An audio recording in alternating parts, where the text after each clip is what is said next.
Bienvenue dans la revue de l'actualité économique africaine. La Côte d'Ivoire bénéficie d'un don de plus de 300 milliards de francs CFA du gouvernement américain, nous apprend APA News. Selon le site panafricain, il s'agit d'un accord de don du programme Compact du Millennium Challenge Cooperation. La signature se fera le mardi prochain à Washington. Ce projet va permettre de stimuler la croissance économique et réduire la pauvreté grâce à des investissements dans le secteur de l'éducation, de la formation technique et professionnelle et dans le secteur des transports. L'Afrique subsaharienne fait un nouveau record selon le nouveau rapport Doing Business 2018. D'après Écho d'Afrique, elle arrive en tête des zones ayant mis en œuvre le plus grand nombre de réformes destinées à améliorer l'environnement du climat des affaires, un deuxième record consécutif après celui enregistré dans l'édition précédente. Le site souligne que l'an dernier, l'essentiel des efforts de réforme dans la région a porté sur le commerce transfrontalier et la création d'entreprises bien devant l'obtention des permis de construire. La région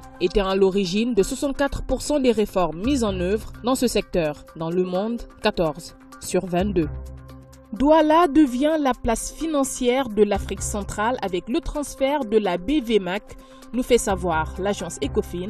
La conférence des chefs d'État a décidé du transfert dans la capitale économique du Cameroun de la bourse régionale jusqu'alors logée à Libreville. Aussi, la BEAC a été désignée comme dépositaire central lors de cette rencontre. Cette décision vient sonner la fin de la bataille que se livraient les deux places boursières. Le Nouveau Gabon parle de la CEMAC qui passe l'éponge sur 90% des arriérés de contribution des États membres. Elle invite néanmoins ces derniers à s'acquitter du différentiel de ces arriérés avant la fin de l'année. Cette décision, selon nos confrères, tire probablement sa source dans les difficultés financières que vivent actuellement les 6 États de la CEMAC du fait de la baisse des recettes publiques, baisse elle-même consécutive à la chute des prix des matières premières telles que le pétrole brut.